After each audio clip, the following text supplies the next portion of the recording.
Ya. Oke, coba refresh.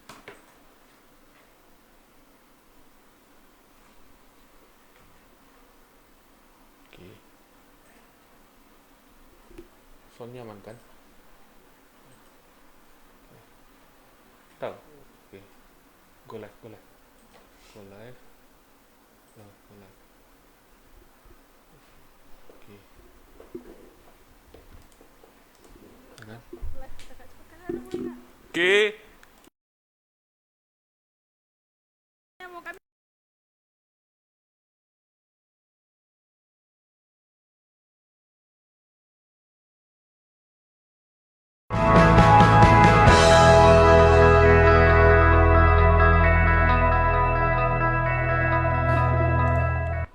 Halo, assalamualaikum. Halo, selamat sore Medan. Selamat sore. Namanya kita kok nggak muncul ya? Iya betul. Biasanya langsung muncul Iya, gitu, gitu ya, ya. Kak. Kayaknya yang ini operator agak-agak sensi sama kita Iya, ya. terus kan? kayak muka kita kayak keling kali sih. Iya, kita merindukan yang pakai kacamata. Iya, Yang iya. mirip sama bos kita ya kan. Ya, Kami kayaknya nggak yang suka ada sama yang ini. ya, Iya. ini ada dendam pribadi kayak. Memang iya. Iya, biasa kan lampu kita kayak apa glowing gitu muka Betul, kita. ini gelap kali kita di Ini sini glowing in the dark muka kita di sini deh ya Betul. kan. Aduh gimana sih ini? Coba dicerahkan sedikit karena follower kita paling banyak netizen kita ya kan kalau udah live. ya. Oke, kan? hari ini kita bawain berita tentang apa nih, Kak? Kayaknya ada berita tentang remaja perempuan terseret arus sungai, pencarian masih dilakukan. Berarti sampai sekarang belum ditemukan ya, Kak, remaja yang perempuan terseret arus ya? Benar. Ya udah, Kak, langsung kita bacain aja, Kak. Berita pertama ada apa itu, Kak? Nah, ini ada seorang pelajar SMA terjatuh dari sepeda motor dan hanyut oleh arus sungai Sinponot pada hari Senin katanya. Jadi korban diketahui bernama Helifa Malau, RM aja kita bilangnya. Jadi siswa kelas 10 SMAN 1 Ronggur Nihuta Oke. yang berdomisili di dusun 3 Kecamatan Ronggur Nihuta. Jadi pihak tim SAR itu Parapat Herla mengatakan pihaknya masih melakukan pencarian hingga hari ini. Aduh, ngeri kali ya, Dik ya. Oke. Nah, jadi setelah itu kita akan melakukan pencarian terhadap siswi yang hanyut di jembatan yang berada di desa Saloan Tonga ya, Kecamatan Ronggur Nihuta di Kabupaten Toba hingga hari ini katanya. Jadi ia sampaikan pihaknya alami kesulitan saat pencarian karena aliran sungai memiliki ruang yang semakin menyempit dan terjal. Jadi dinding sungai yang relatif terjal dan adanya penyempitan ruang pada aliran sungai. Mungkin karena ini ya, apa namanya, faktor Musim lingkungan hujan alam juga ya juga ya kan. Kadang kan kalau di daerah gunung itu mungkin tiba-tiba ada banjir kali kan, Kak, di sungai ya. Ya, banjir bandang ya tiba-tiba ya, kita nggak tahu juga. Betul. Atau mungkin pengaruh dari apa tuh namanya, arus sungai yang Benar, deras ya, tiba-tiba iya. ya kan. Nah, ini ada videonya, kita saksikan dulu ya Tribuners ya. Cek Mobil na bapak makana do ta makana sa rawi sina Cyprus tapos ako tas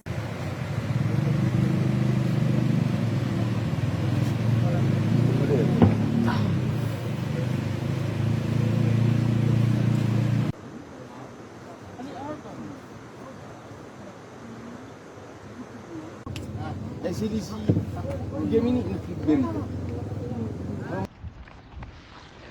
melaporkan perkembangan operasi SAR Selasa 22 Agustus 2023 di Kabupaten Samosir terhadap siswi sekolah menengah atas yang jatuh ke jurang jembatan di desa Bang? Atau ya? Hah? Di desa Silaun Tonga-Tonga. Untuk perkembangan di lapangan, tim menghadapi kondisi medan yang terjal serta kondisi penyempitan sungai, sehingga yang direncanakan di awal untuk melaksanakan pengarungan tim membatalkan karena tidak sesuai kompatibel dengan perahu yang kita punya dengan kondisi medan yang sempit. Nah, untuk perkembangan selanjutnya, masyarakat menemukan dicurigai tas yang dimiliki oleh korban yang diduga. Nah, untuk perkembangan selanjutnya, tim melakukan pencarian menyisir melalui bantaran tebing dengan teknik lowering atau teknik rappelling menuju ke dasar jurang yang diharapkan secara visual akan terlihat tanda-tanda dari korban yang dicari. Demikian sebagai laporan. Nah itu dia tadi tentang pencarian remaja perempuan yang terseret arus sungai. Betul, Ya kan? betul, Dan sampai betul. sekarang belum ditemukan ya. Belum ditemukan sampai sekarang. Kita langsung aja ke reporternya, ada Bang Maurits. Betul. Yang bakal memberikan informasi mengenai kejadian berikut. Halo, selamat sore Bang Maurits. Selamat sore Kak, selamat sore Medan. Oke Bang, mengenai kejadian mungkin ada anak pelajar SMA terjatuh dari sepeda motor Bang. Kira-kira boleh tahu nggak kronologi kejadian ini Bang pertama kali hingga dikatakan dia hanyut di daerah sungai tersebut? Silakan laporannya Bang. Terima kasih Kakak.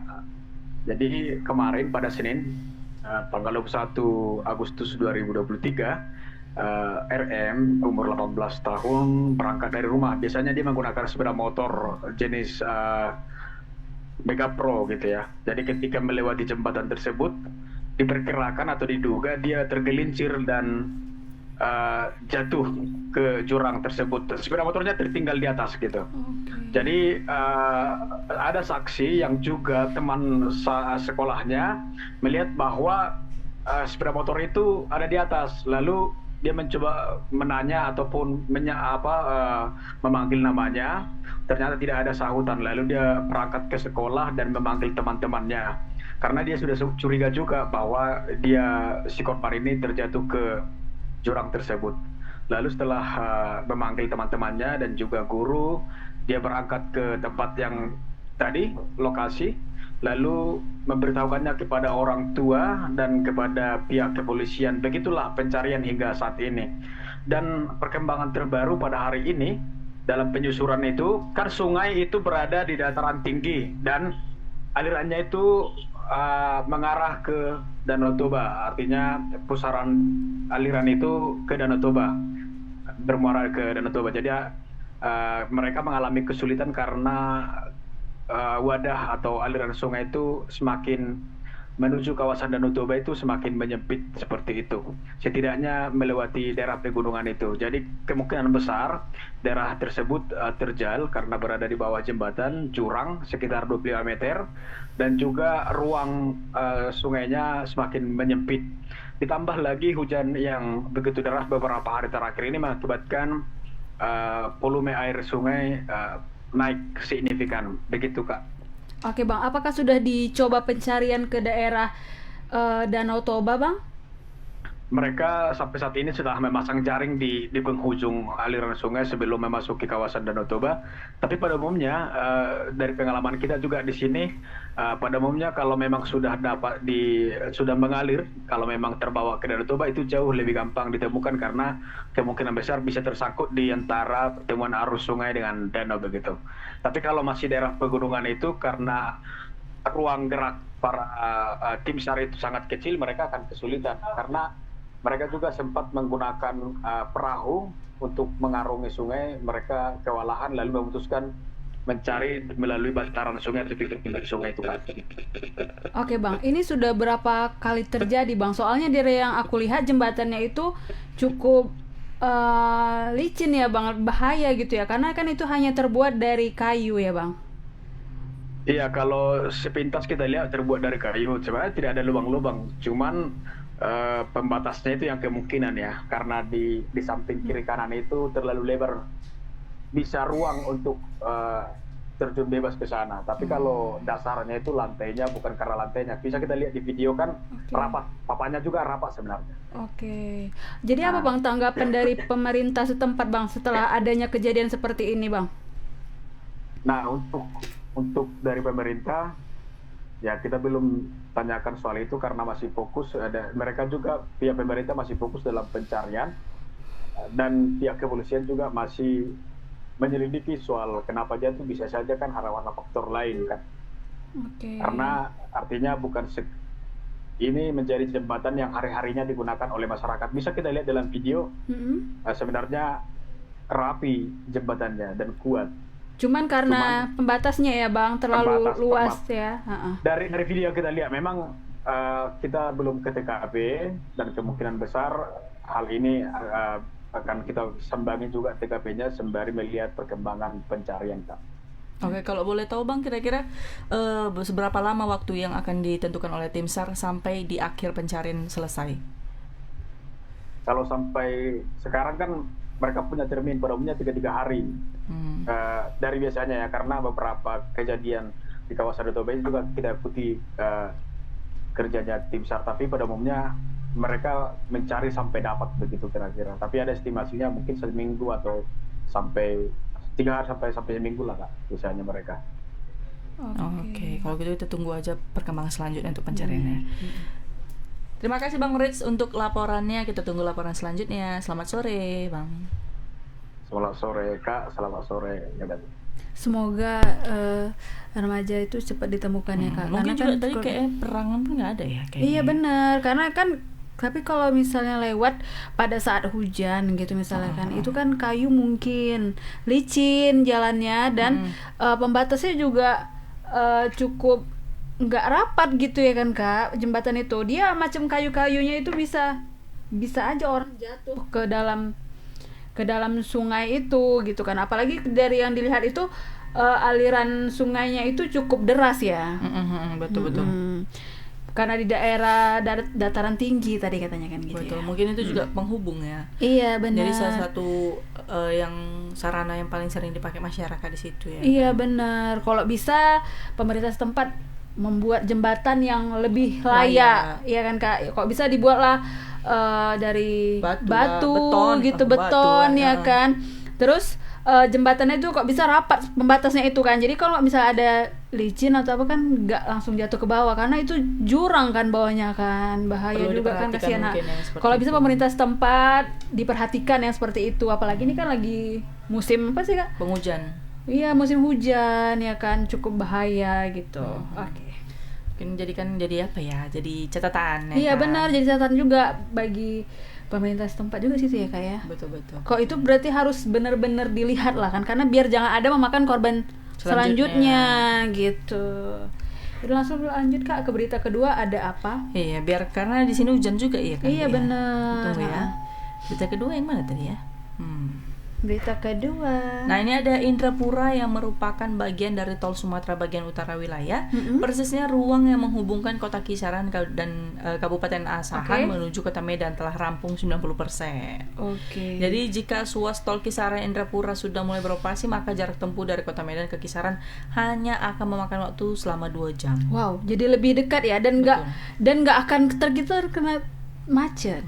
Dan juga kan kalau ke daerah Kisaran sana banyak truk-truk Kak. Betul. Terus banyak yang bahaya juga ya kan. Jadi bisa mengurangi lah jalan di lalu lintas itu kan. Jadi kan banyak yang pasti mobil-mobil lewatnya dari tol ya kan. Apalagi belum lagi banjir. Betul. Tapi kok dari tol kan kita aman ya. Iya, betul itu ya kan. Jadi dipermudah ya kan. Tapi itu kira-kira berapa harganya ya kan? Iya. Untuk masuk tol ini ya kan. Luar biasa kali kinerja Pak Jokowi ya kan. Sudah di detik-detik terakhir dirampungkan yang ini. Berapa persen Kak? Apanya itu? Tadi 90% ya? 90%. Nanti takutnya 10%-nya jadi kalau misalnya Pak Jokowi berubah bakal lama nggak?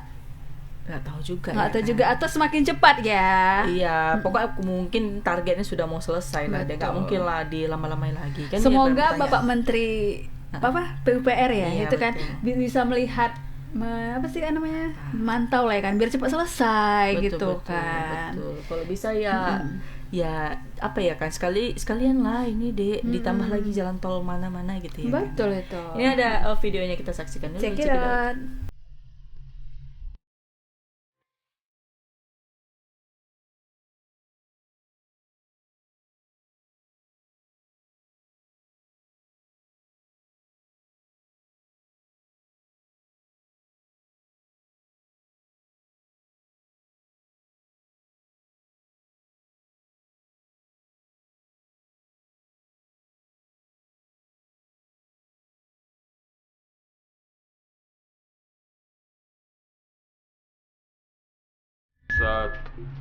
Nah cuman gitu aja videonya ya kan, Iya, hanya gambar, Iya. kayaknya dipercepat ini ya kan. Iya kayaknya ya kan. Semoga dipercepat juga lah selesainya ya kan Apanya, tolnya Dek? itu.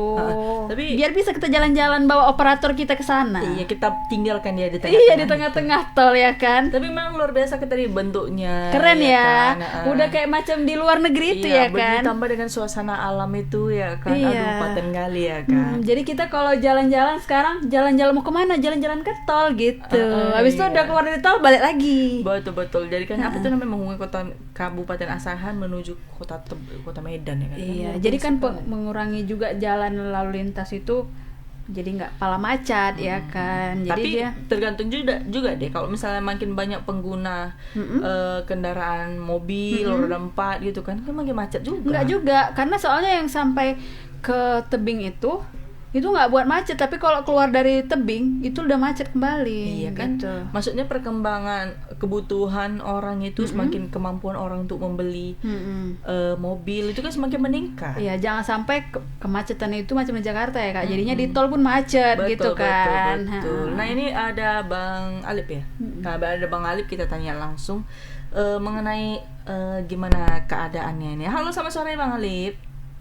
Ya, selamat sore Kak Lani, selamat sore Medan. Oke Bang, mengenai hampir rampungnya nih Bang tol Sumatera bagian utara ini. Nah kira-kira Bang kalau boleh tahu berapa harga masuknya nih Bang? Kalau misalnya kita dari Medan langsung ke Asahan ya, itu berapa Bang harganya? Udah ada gambarannya ke Bang harganya Bang? Silakan laporannya Bang. Ya, terima kasih Kak Lani. Memang tol Indrapura Cikarang ini rampung pada akhir tahun itu. Nah, saat ini sudah hampir 90%, maksudnya sudah 90% rampung dan tinggal hanya 10% lagi yang belum selesai. Nah, sebenarnya pengerjaan ini dibagi dua seksi. Mana seksi pertama itu ada di pintu tol Indrapura menuju 50. Nah, untuk pintu tol Indrapura menuju 50 ini sebenarnya sudah selesai Kak. Sudah 99,99%. Tinggal uji laik fungsinya saja. Nah, untuk yang dari 50 ke kisaran itu sekitar 82% gitu Kak. Nah, saat ini memang pihak dari tol itu sendiri masih melakukan uji laik fungsi, sehingga nanti bila sudah layak untuk dioperasikan maka untuk harga ataupun operasionalnya itu akan ditentukan Kak. Untuk saat ini memang belum ada pembicaraan terkait harga gitu. Oke Bang, kalau boleh tahu kapan target akan dibukanya Bang tol itu? Karena kan bentar lagi mau tahun baru ya Bang. Jadi kayak banyak yang bertanya nih, kapan nih tol Medan Kisaran selesai gitu. Karena kan sebelumnya waktu hari raya kan Medan ke Siantar kan udah dibuka ya Bang ya. Ya, untuk kapan selesainya memang tadi saya sempat konfirmasi ke pihak Humas Jalan Tol Indrapura sekarang, mereka mengaku memang akan mengejar pada akhir tahun ini bila memang memungkinkan. Namun memang tidak mengejar cepat dan namun memikirkan untuk kualitas gitu Kak. Tidak ingin mengejar cepat gitu. Nah meskipun begitu mereka tetap berupaya selambat-lambatnya akan dibuka atau dicoba pada tahun baru 2024 ini. Oh Kak, berarti tahun baru udah dibuka Kak. Jadi Kak bisa nanti ke, berarti Bang di 50 juga bakal dibuka semuanya ya? Ya, untuk uji coba nanti kemungkinan akan semua pintu gerbang tol akan dibuka Kak, baik di 50 ataupun di kisaran gitu Kak. Oke, berarti Pak Jokowi nanti bakal langsung meresmikannya ya Bang ya? Langsung datang untuk meresmikannya. Oke. Kalau untuk presiden datang kemarin memang belum ada dapat kabar Kak. Cuman dari yang sebelumnya seperti Wijay dan juga tebing tinggi kan itu presiden turun gitu. Namun untuk di Indrapura Cikarang ini belum diketahui Kak apakah memang Jokowi akan turun atau tidak. Oke, jadi Bang gimana tanggapan untuk masyarakat ini Bang? Antusiasme dipermudahnya lalu lintas mereka untuk pulang kampung apalagi mudik ya menjelang Lebaran. Gimana nih Bang antusias di daerah situ Bang? Ya, tadi sempat saya berbincang di warung kopi kan karena memang cerita kita ini headline gitu kan di kota Cikarang sendiri gitu. Banyak yang jadi perbincangan gitu. Nah, mereka merasa bersyukur bahwasanya nanti mereka ke Medan tuh sudah bisa lebih cepat gitu dengan waktu setengahnya. Dimana yang biasa mereka bisa 4 jam, atau 4 jam setengah, saat ini sudah bisa menempuh 2 jam gitu Kak. Ditambah lagi tadi memang saya sempat konfirmasi lagi ke Humas, jalan tol ini memang dirancang untuk kecepatan 100 km per jam Kak. Dibandingkan dengan tol tebing tinggi yang 80 km per jam, tol ini dinaikkan menjadi 100 km per jam gitu Kak. Oke, Bang. Masyarakat juga mengaku berencana untuk membuka posko-posko penjualan kartu tol gitu Kak, yang nanti mereka buka di depan gerbang tol Kisaran. Oh, berarti macam Rest area. bahkan ada rest area lagi gitu ya Bang, seperti yang di tebingnya. Tidak Kak, ini kan kalau misalnya di tebing itu kan atau di Ampas tuh kita ada tuh Oh, begitu mau oke. masuk tol kan ada tuh pos yang jual-jual kartu e-tol ataupun itulah gitu, top up Oke. untuk e-tol. Nah, masyarakat sudah berpikir ke sana Kak untuk membangun usaha itu Kak itu, karena memang Kisaran sendiri kan selain kota tujuan dan juga kota perlintasan sawit gitu Kak, jadi kemungkinan besar Susah mencarinya. usaha itu akan maju gitu Kak. Gitu. Oke. Jadi gini Bang, kalau untuk jualan yang di daerah misalnya kan yang mau ke arah itu kan pasti bakal sepi kan Bang. Macam contohnya yang di pasar bengkel, jadi seperti bakal banyak yang tutup gitu kan Bang, karena adanya tol ini. Ini gimana Bang tanggapan para pedagang Bang? Ya, untuk di Kisaran khususnya Batubara Kisaran Kak, memang di jalan lintasnya itu sedikit Kak untuk yang jual oleh-oleh gitu Kak. Kebanyakan itu seperti perlintasan bus gitu atau full bus Kak, yang biasa rumah-makan gitu, karena kan memang perlintasan asahan ini bukan untuk objek wisata Kak, melainkan untuk lintas timur yang menuju ke Merak Bakahuni gitu Kak.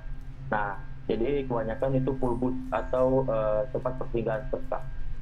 Jadi memang tidak berpengaruh. Namun untuk yang masyarakat Kisaran, di mana tepatnya di depan pintu tol yang nantinya akan dibuka di Jalan Sungai Renggas, itu sudah berencana untuk membuka kios-kios untuk menjual kartu e-tol gitu Kak.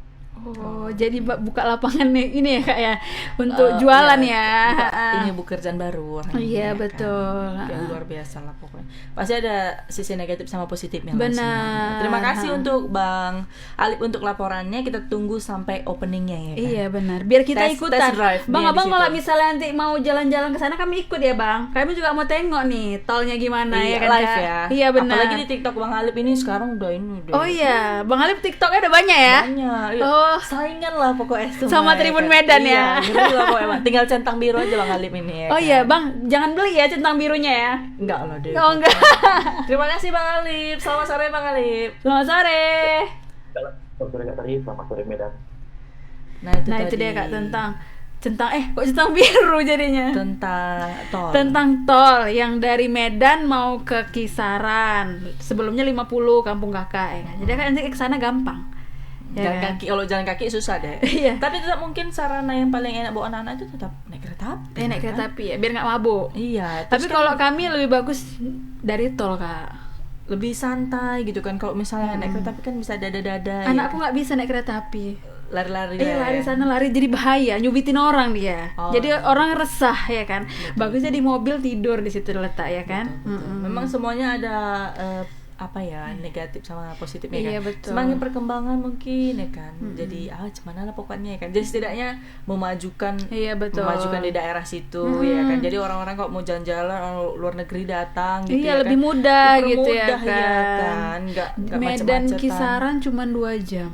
Kadang-kadang Ya orang kan? kan kok mau pulang kampung aduh males lah macet ya kan. Berarti kan kalau biasanya kan sampai 6 jam karena itu macet kan. Belum lagi banjir deh kayak Iya, betul. kayak kemarin kok di tebing itu deh Banjir kok ada ya. banjir ngeri kali ya. Penting kok lihat dari mana.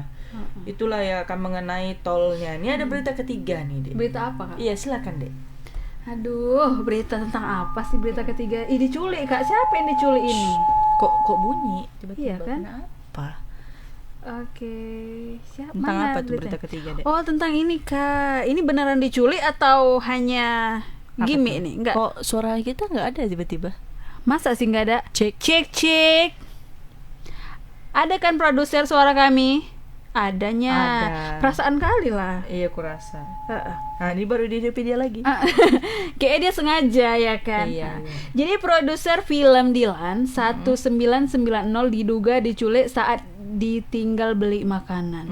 Sang istri juga sempat mengalami kekerasan verbal. Kabar mengejutkan datang dari Febri, istri produser film Dilan 1990, Odi Mulia Hidayat. Kan kok balik kayak gini nih? Belum lama ini Febri mengatakan Odi Mulia diduga diculik saat berada di apartemen miliknya. Kejadian tersebut lantas mencuatkan tanda tanya mengapa Odi Mulia bisa mengalami hal tersebut.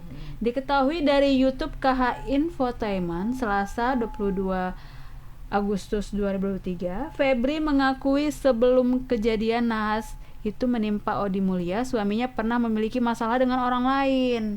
Menurut Febri, Odi Mulia sebelumnya telah melaporkan saudaranya atas dugaan penggelapan aset. Ia ada masalah sebelumnya memang.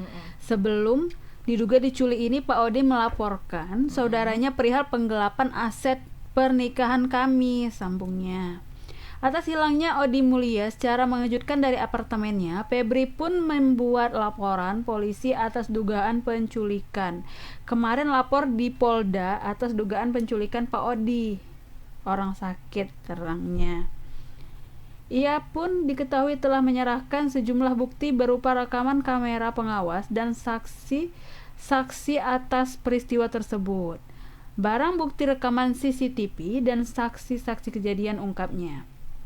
Kronologi Odi Mulia diduga diculik.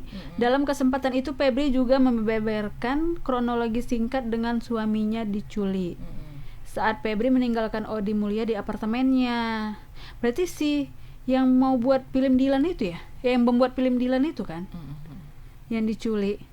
Berarti nanti bakal nggak ada film Dilan selanjutnya dong kalau dia diculik. Iya juga. Iya kan? Febri mengaku saat itu ia akan membeli makanan di sebuah pusat perbelanjaan. Waktu itu saya lagi beli makanan di mall. Pak Odi kebetulan memang di unit apartemen saya, kunci dari luar, katanya kan. Odi Mulia yang sedang sakit pun ditinggalkan Febri seorang diri di apartemennya. Karena kan kita cuma berdua. Karena belum lama perawatnya ini saya berhentiin karena saya pikir Pak Odi udah bisa jalan. Saat ia membeli makanan pun, Febri sempat ditegur oleh petugas keamanan di lokasi tersebut. Petugas keamanan itu mengatakan ada seorang yang ingin bertemu dengannya. Saya lagi beli makanan di mall. Saya lewat lobi, saya ditegur sama security di mana kami tinggal. Bu, ada yang mau ketemu, katanya gitu kan. Saya bilang karena akan ada janji dan Pak Odi baru pulang dari rumah sakit, kondisinya masih drop, katanya. Berarti pertama nggak mau gitu ya kan Kak. Saya bilang jangan dulu ditemui siapapun ya, katanya. Namun pesan itu rupanya tak diindahkan oleh petugas keamanan. Febri pun panik ketika mengetahui suaminya tak lagi berada di apartemen dan kondisi pintu apartemen yang terbuka. Sedangkan dia kan dikunci dari luar, berarti apartemen itu punya kunci cadangan dong. Ada orang dalam yang punya akses ya kunci apartemen ini ya. Oh gitu. Kunci ganda ya. Berarti ada kunci ganda. Berarti ya. ada orang dalam juga. Berarti nggak aman dong apartemennya itu. Iya, mungkin ada videonya ya. Ada videonya nggak sih? Ada videonya nggak? Wah, ada. Cekidot. Kabar mengejutkan datang dari Odi Mulia Hidayat, produser film Dilan 1990. Dia dikabarkan diduga. Kabar mengejutkan datang dari Odi Mulia Hidayat, produser film Dilan 1960. Dia dikabarkan diduga diculik. Adalah Febri, istri produser film Dilan 1960, yang melaporkan soal penculikan Odi Mulia Hidayat. Febri mengatakan Odi Mulia diduga diculik saat berada di apartemen miliknya. Hal ini lantas mencuatkan tanda tanya mengapa Odi Mulia bisa mengalami hal tersebut. Dikutip dari YouTube KH Infotainment pada Selasa 22 Agustus 2023, Febri mengakui sebelum kejadian naas itu menimpa Odi Mulia, suaminya pernah memiliki masalah dengan orang lain. Menurut Febri, Odi Mulia sebelumnya telah melaporkan saudaranya atas dugaan penggelapan aset. Iya, ada sebelumnya memang sebelum diduga diculik ini Pak Odi melaporkan saudaranya perihal penggelapan aset pernikahan kami, sambungnya.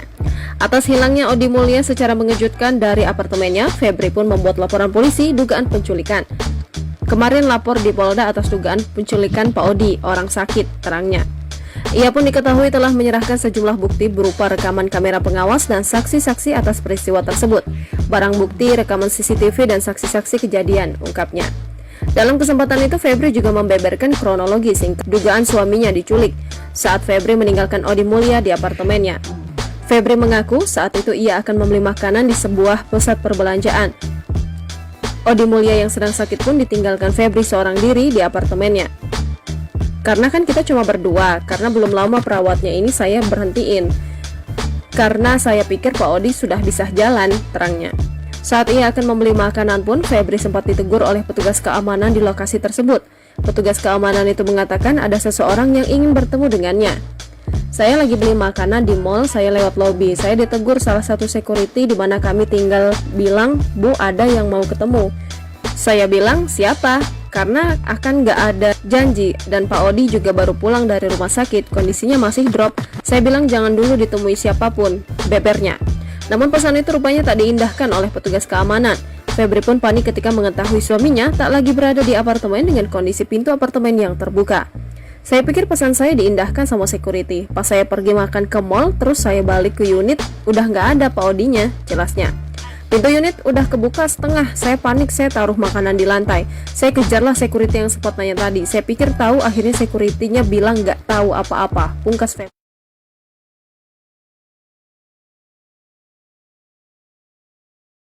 Sama security ya. Tapi kenapa si istrinya ini pergi keluar ya kan? Sedangkan dia lagi sakit ya kan? Iya benar juga. Terus jadi kayak macam ada yang ganjal ini ya. Apalagi dibilang dia apa tuh? Saya pikir, saya rasa dia sudah sanggup berjalan katanya gitu kan. Sedangkan dia baru pulang dari rumah sakit. Padahal kan zaman sekarang bisa pesan online makanan ya kan. Iya, mesti ke mall dulu. Mungkin dia karena suntuk ya kan. Healing dulu dia. Dia pengen healing, pengen belanja lah sedikit ya kan. Tapi kan ada CCTV juga ya kan, bisa dicek ya kan. Tapi kayaknya kalau apartemen itu nggak boleh sembarang orang masuk. Betul itu. Ya kan, apalagi kalau karena udah dibilang sama Febri, ibu Febri ya. Febri ini bahwasanya dia lagi nggak mau diganggu gitu kan. Tapi kayaknya ada yang ganjel juga nih. Betul kan bisa udah dilaporkan kan? Iya dilaporkan. Iya dong, CCTV kan bisa dicek di dan apartemennya di mana-mana sih. Iya benar, dan apartemen ini bisa juga dituntut ya. Karena sangat berbahaya kayak gini, orang bisa hilang, apalagi orang sakit loh yang hilang. Apalagi kita yang di rumah lagi tidur ya kan. Betul. Jangan tempat tidur kita yang dibawa. Iya betul, kita ditinggal. Iya kan? Kan ngeri gitu. Kita ya dramatis ya kan gitu-gitu jadinya betul. Kayak ngeri lah karena jadi macam film Dylan ya. Pertama-tama kalau misalnya apartemen tuh yang pasti itu adalah tingkat keamanannya ya kan. Terus tingkat kenyamanannya, lokasinya dekat di mana-mana dalam ini pasti itu ya kan. Tapi kalau misalnya kenyamanannya keamanannya kayak gitu, bubar aja yang di situ di apartemen itu semua ya kan. Perlu di-spill kurasa. Padahal aku apartemen yang mana itu. Padahal aku mau beli apartemen Kak. Karena adanya kejadian seperti ini aku jadi takut. Berarti jadi rusun deh. Iya. Berarti kan apartemen itu dia mempunyai kunci cadangan. Ya kan Kak? Berarti bisa aja misalnya kita ninggalin anak gitu di rumah sama babysitter gitu misalnya kan. Berarti kan bisa hilang tuh. Takut juga kita bahaya kan? Betul. Atau kemungkinan kedua deh, kalau kita sebagai pihak apa itu namanya detektifnya ya, mungkin saja bapak itu keluar sendiri. Oh betul juga. Tapi kita dari CCTV katanya tadi kan udah lapor ke CCTV, berarti emang ada penculikan. Berarti bapak itu kayak mana cara bawanya ya? Digendong kali ya? Iya, mungkin kayak dibekap gitu sama kayak gitu. di film-film itulah ya kan. Film Korea kan gitu kan, dibekap gitu kan. Atau mungkin bapak itu nanti keluar sendiri enggak? Karena ngejar istrinya mau healing, ikutan dia keluar. Betul, rupanya lupa dia jalan pulang karena masih sakit kan. Betul, gitu. Cuman kita nggak tahu ya. Atau jangan-jangan ada yang bilang juga nanti ini untuk menaikkan rating film yang bakal itu launching. Tadi aku bilang mungkin ada film yang bakal muncul. Tapi kok dengan cara seperti ini ya. Tapi sedangkan dulu film Dylan tanpa dibuat seperti itu juga penontonnya sangat banyak kan, antusias gitu sampai diperpanjang di bioskop mungkin gitu. Karena dulu kan Dilan kan masih zaman-zamannya apa kan? Milea gitu Milea, ya. iya. Sampai nama-nama banyak nama Dilan ya Iya kan. betul, tiba-tiba namanya Milea dan siapa Iya, gitu ya kan? Dan banyak parodi-parodinya ya kan. Betul. Tapi mungkin nggak tahu juga lah ya, kata alam lah deh. Kan masa orang lah sakit kita Iya, gitu kita ya. kok jahat ya gibahin orang, ya Allah, Iya, astagfirullah. mungkin itu namanya kita detektif ya kan Dek ya. Nah itu apa lagi tuh lanjutannya Dek? Tadi sama yang udah dibilangin juga sih. Apa tuh?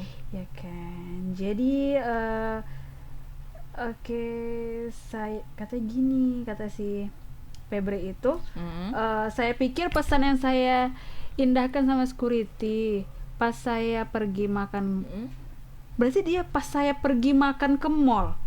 Tapi katanya beli makanan, berarti dia makan di mall sendirian. Iya mungkin. Oh, makanya gitu. kan dia ke mall gitu kan, makanya kok dia tega gitu, suaminya ditinggalkan gitu. Iya kan, sedangkan posisinya suaminya itu baru pulang dari rumah sakit. Bagus ya pakai kan?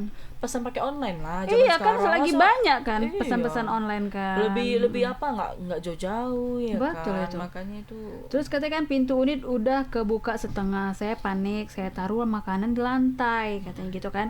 Saya kejarlah security yang sempat nanya tadi. Saya pikir tahu, akhirnya security-nya bilang nggak tahu apa-apa, pungkas Febri. Diketahui sebelumnya, Odi Mulia melaporkan salah satu saudaranya atas dugaan penggelapan aset. Iya, ini kan udah tadi kan. Entah ulang-ulang terus. Iya, kok ulang terus nih. Dia jatuh Udah nggak kayaknya bisa kalau diajak dia- komunikasi baik-baik. Ia pun sempat membeberkan alasan mengapa keluarga Odi Mulia berlaku demikian kepadanya. Menurut Febri, sejak awal keluarga suaminya itu memang tak mengizinkan Odi Mulia menikah. Kalau faktor memang dari awal saya menikah dengan Pak Odi, mereka nggak mau Pak Odi menikah, katanya gitu kan. Karena ada kakaknya Pak Odi sama adiknya Pak Odi belum nikah sampai sekarang. Jadi Pak Odi itu laki-laki sendiri di keluarganya. Logikanya saja, kalau menikah kan otomatis pendapatannya menjadi pendapatan bersama dengan istrinya. Berarti jangan-jangan dia diculik sama keluarga sendiri, Kak.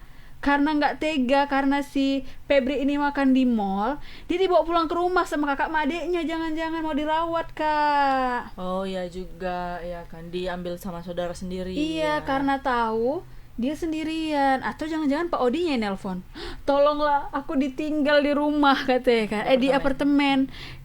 Suamiku istriku makan di mall sendirian, kan sedih Pak Odi kan. Mungkin karena gitu kita berpikiran positif aja ya kan. Betul. Mungkin kakak sama adiknya ini bukan nyulik kali.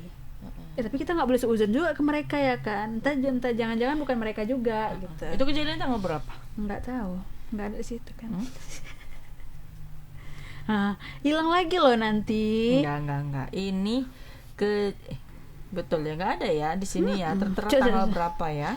Tahun 1995 kata situ. Enggak, itu udah. Itu tanggal 22 iya. bulan 8. 22 semalam. Mestinya kalau penculikan itu cepat dia pergerakannya. Betul. Ya kan? Apalagi dia ini termasuk orang yang terkenal. Betul lah. Siapa yang tidak mengenal Pak Odi? Kalau Mulia? Pak Odi ini hilang, bagaimana ada film-film? Kelanjutan film Dilan. Apakah jangan-jangan Pak Odi ini jadi Dilan selanjutnya? Mungkin, karena kan Dilan yang sebelumnya hilang dulu. Oh iya. Iya kan, gitu kan filmnya. Iya, betul. Tapi ya kita tunggulah kabar selanjutnya ya. Iya, kan? betul. Jadi itulah sekian teman-teman Tribuners yang sudah nonton hari ini.